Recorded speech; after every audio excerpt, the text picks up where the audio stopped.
কি কত সুন্দর ফুল।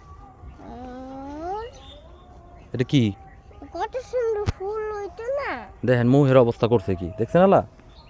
হ্যাঁ এই যে আচার মাচার খাইয়া এই যে মুখের অবস্থা খারাপ, আর এই যে ফুল নিয়ে আইছে। পিছনেরটা দেখাও, পিছনেরটা দেখি তো। ওই দেখেন প্যান্টের অবস্থা করছে কি, দেখছো?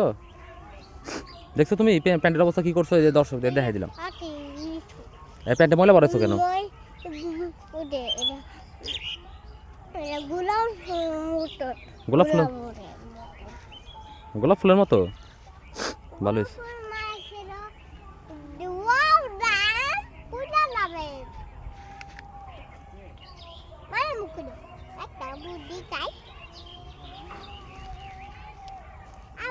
আর আর প্যান্টে ময়লা পড়াও না কিন্তু, ঠিক আছে? এই শোনো, কি বলতেছি তোমার বলো তো? প্যান্ট আর ময়লা পরাবা না। হ্যাঁ